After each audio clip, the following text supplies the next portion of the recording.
Contrario a la afirmación de Johnson, las políticas de abastecimiento militar después de Corea exigieron capacidad multipropósito, así que a pesar del origen del diseño como un avión de función especializada, se hicieron previsiones para que el F-104 llevara una variedad de armas.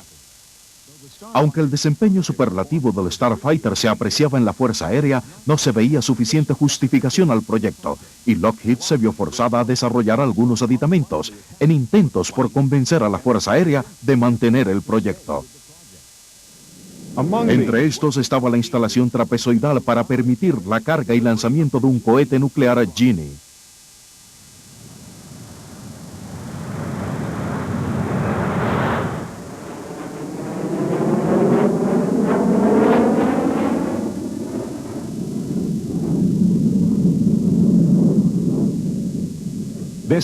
Este inteligente mecanismo de lanzamiento era otro ejemplo de la creatividad de Johnson. Desafiado con que su avión no podría entregar el dispositivo en un radio de combate de 1000 kilómetros, Johnson emprendió a hacerlo en solo 60 días. El pequeño fuselaje del Starfighter estaba totalmente ocupado y la mayor influencia de un lanzador era la necesidad de mantenerlo fuera del camino del tren de aterrizaje.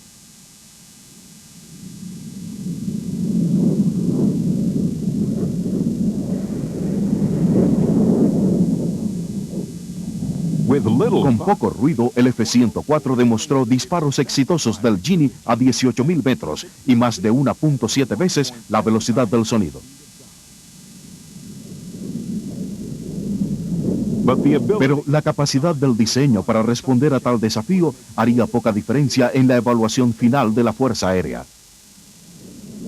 Lockheed desarrolló y probó dispositivos para el lanzamiento de armas y tanques de combustible externos, incrementando el rango y la versatilidad del avión, pero aún así no pudo rescatar el proyecto F-104.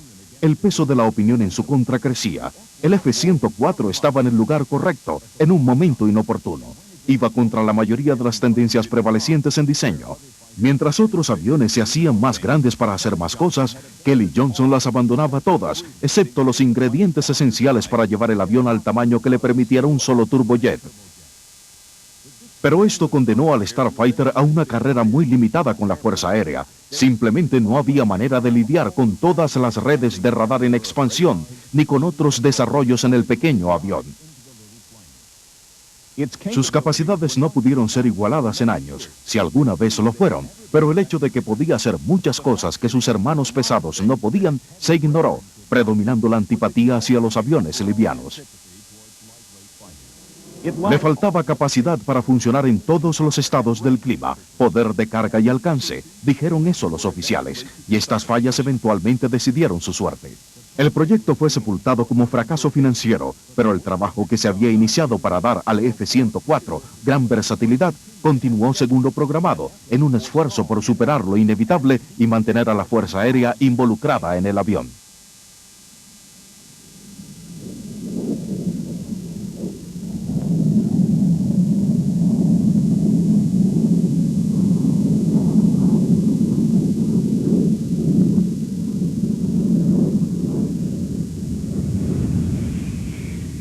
Desde el comienzo, la actitud de la Fuerza Aérea era reservada.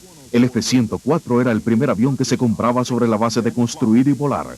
Hasta ese momento la práctica había sido que la Fuerza Aérea aceptara el uso de un nuevo avión, aún estando en prueba, y conducir ella misma gran parte de estas, el principio de vuele y luego componga.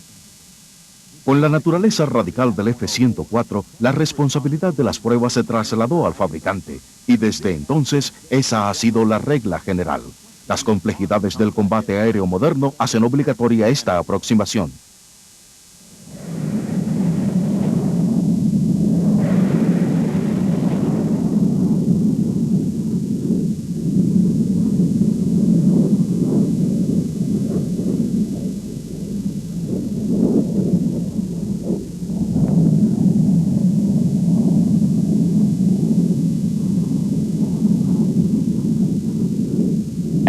Mientras se desvanecían las perspectivas de órdenes de la Fuerza Aérea, en Europa se revelaba otro mercado.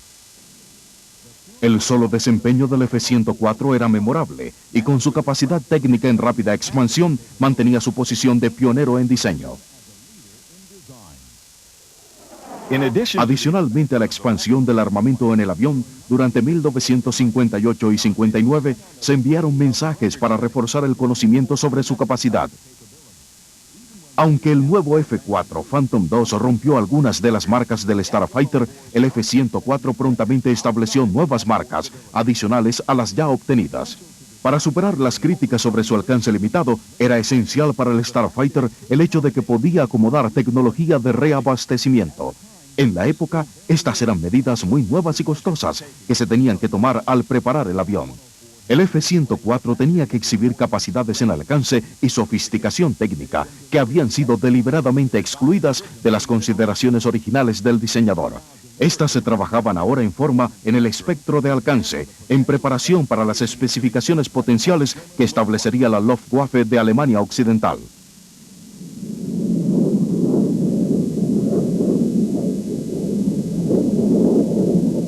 Para vender el avión en grandes números, aún necesitaba sobreponerse a los mismos problemas establecidos por la Fuerza Aérea Norteamericana.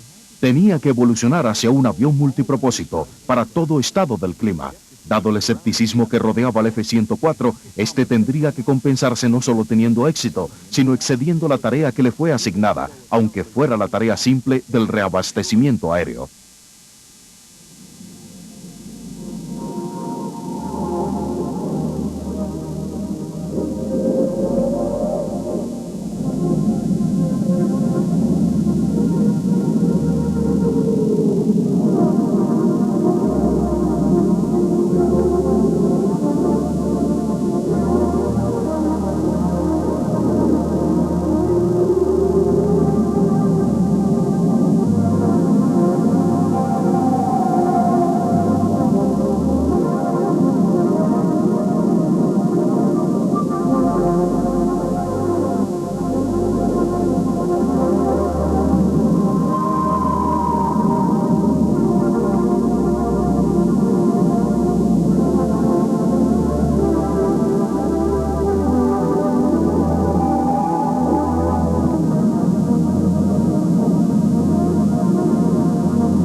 El pedido alemán se estaba haciendo tan importante como para requerir todo tipo de capacidades no afines al avión, incluyendo la de aterrizar con barreras.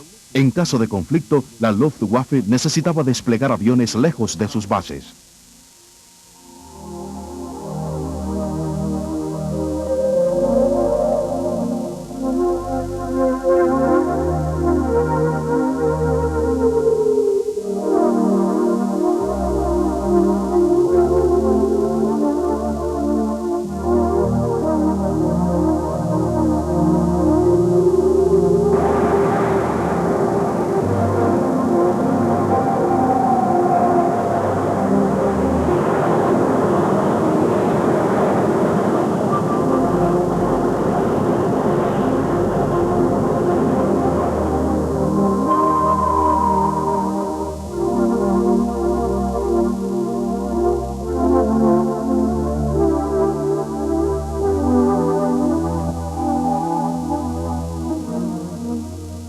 El avión desplegado tuvo la capacidad de enfrentar este aterrizaje artificialmente recortado, pero el desafío de los pilotos era una cosa diferente.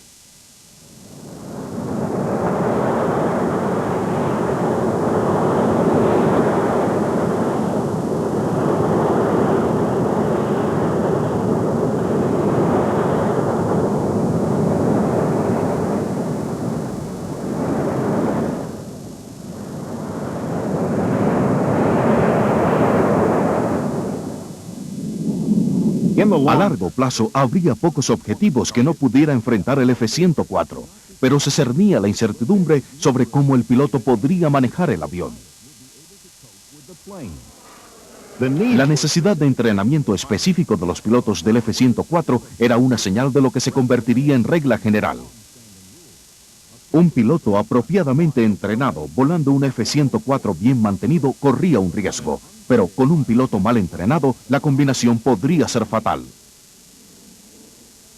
Y el desarrollo del avión se subordinó a las especificaciones definidas por los clientes de la OTAN. Si Alemania necesitaba aviones para aterrizajes y despegues cortos, entonces Lockheed le mostraría aterrizajes exitosos a cero longitud.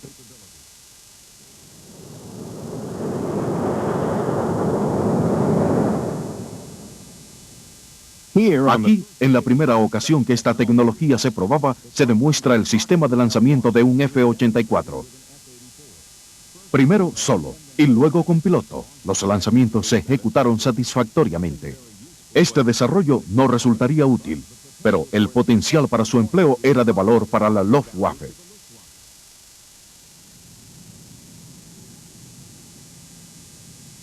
Con Alemania Occidental en medio de esferas de influencia del este y del oeste, se acordó que era esencial, aunque no menos que en los otros estados europeos, que convirtiera su poder en una fuerza militar, no solo en armamento, sino en capacidad industrial. A diferencia de la situación de finales de la Primera Guerra, se percibió la necesidad de una Alemania fuerte al frente de la Alianza Europea.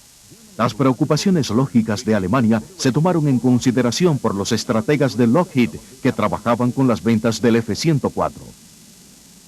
La concentración en las necesidades de Alemania era razonable. La OTAN necesitaba nuevas armas y había un deseo manifiesto de estandarizar sus armerías. Si los alemanes se decidían por Lockheed, muchos pedidos más vendrían al tiempo.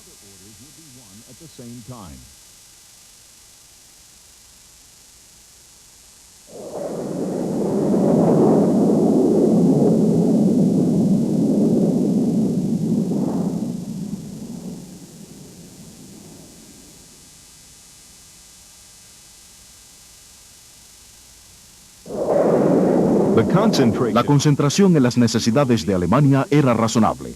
La OTAN necesitaba nuevas armas y había un deseo manifiesto de estandarizar sus armerías. Si los alemanes se decidían por Lockheed, muchos pedidos más vendrían al tiempo.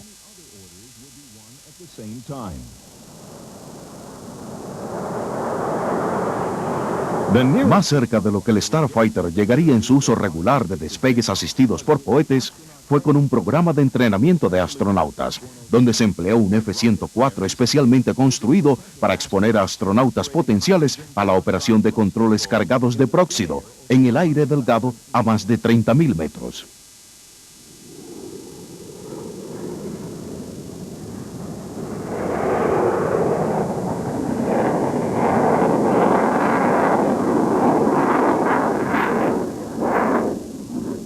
Uno de los desarrollos que ayudó a salvar el concepto del F-104 fue la variante de 2 sillas.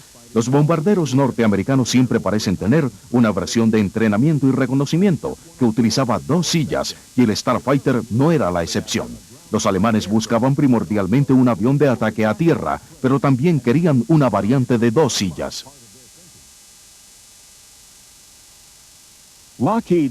La estrategia de ventas de la planta Lockheed incluía la producción de un paquete en sitio que mostraría el avión manufacturado por consorcios de compañías europeas.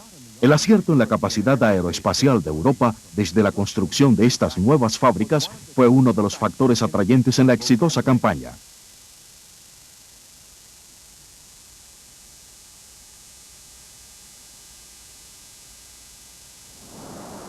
El avión se comportaba muy bien. En los despegues, su ventaja sobre las otras entrantes era clara, hasta el punto de ser casi demasiado fácil. La competencia por el contrato era seria, y algunos de los competidores eran aviones muy capaces, particularmente el Lightning británico, pero este sería saboteado por consideraciones políticas, y para el momento en que se decidió el contrato, el F-104 había demostrado ser el mejor.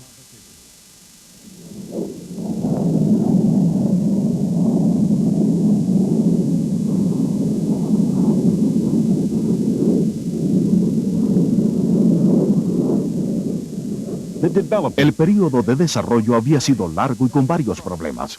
La reputación del avión era uno de ellos y funcionaba en ambos sentidos, en el sentido de que su desempeño incuestionable era imperdonable para un piloto imperfecto. Había límites hasta donde el piloto podía llegar con un F-104.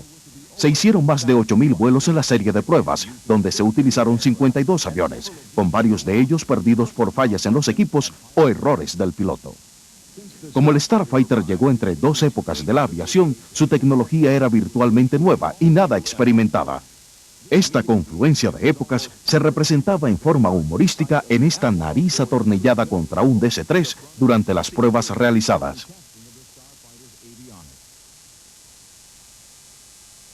El avión no era el primero en Estados Unidos que buscaba liviandad y pequeñez como virtudes.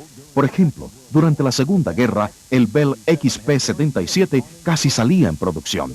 El Wing-2 era muy similar al X-3, pero el Starfighter era revolucionario en muchos sentidos y el programa continuó rodeado de controversia, mucha de ella inconsistente, pero suficiente para que fuera injustamente descartado.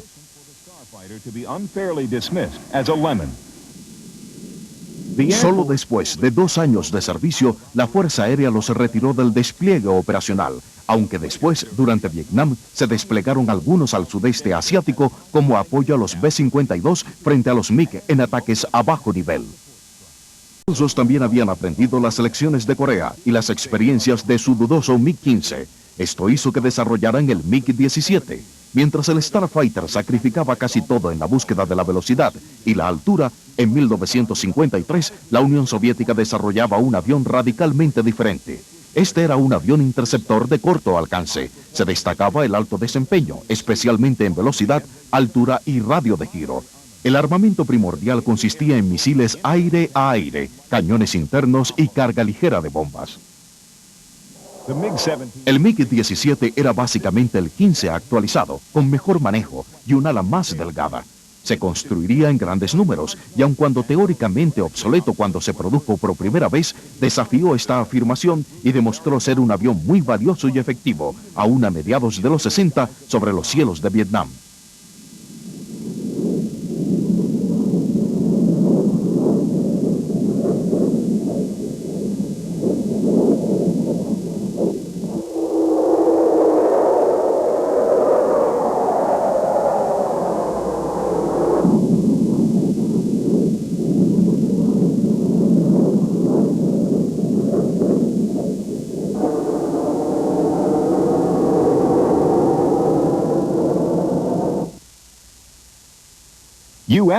El pensamiento norteamericano era completamente diferente. Si ignoramos el F-104 y observamos otros aviones Century, encontramos que eran mucho más grandes.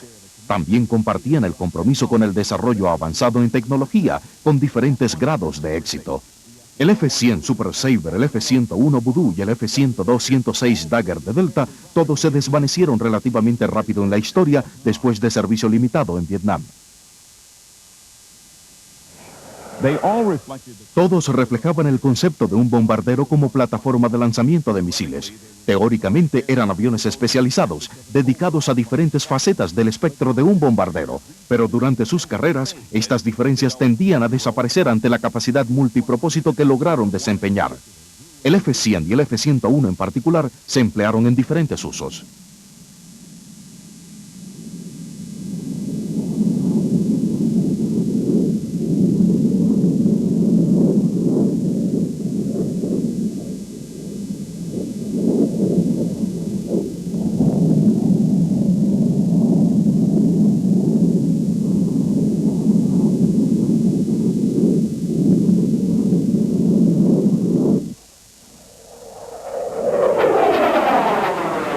Es dudoso que uno de los aviones de la serie Century pudiera enfrentarse a un Starfighter como oponente.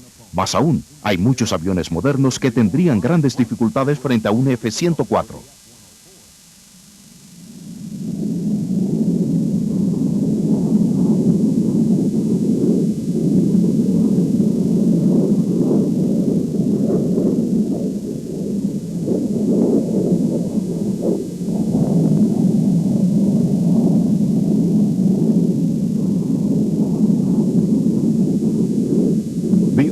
El programa de exportaciones del Starfighter no solo salvó el proyecto del desastre financiero, sino que lo convirtió en un éxito sorprendente para Lockheed. Con las adecuaciones para la producción prestó servicio con muchas fuerzas aéreas occidentales y fue lo más cercano que se logró a un avión bombardero estandarizado. Los sistemas de control eran virtualmente artesanales, hechos para cada avión de cada país, y se utilizó en muchos sentidos. El avión tenía fama de exigir del piloto respeto y cuidado, pero también de ser lo mejor en el aire. Las fuerzas aéreas alrededor del mundo los empleaban en una variedad de funciones, y su desarrollo continuó en los años siguientes, hasta el último construido en 1983.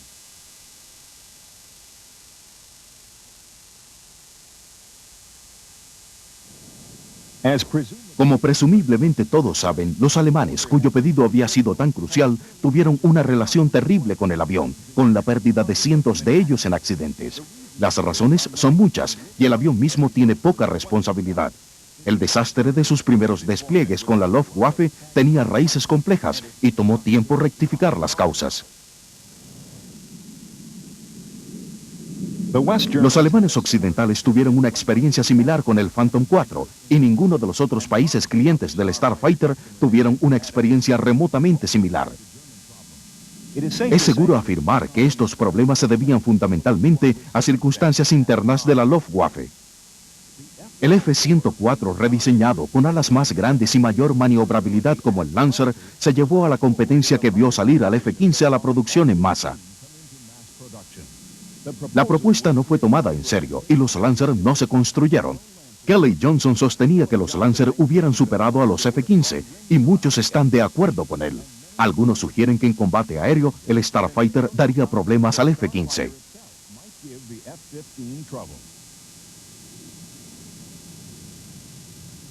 Los problemas del F-104, desde la nula disponibilidad de motores lo suficientemente poderosos para los prototipos, hasta la poca confiabilidad del J-79 cuando estuvo disponible, continuaron en su carrera inicial.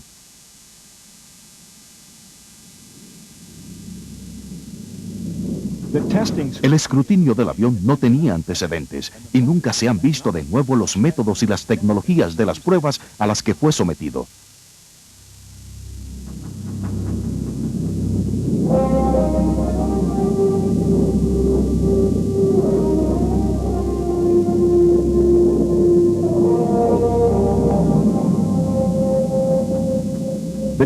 La fase de desarrollo había tenido los mayores problemas, como el de la potencia, que se resolvió en un proceso de pruebas que refinó las ideas e hizo del avión uno poderoso y confiable, aun cuando esquivo y difícil de gobernar.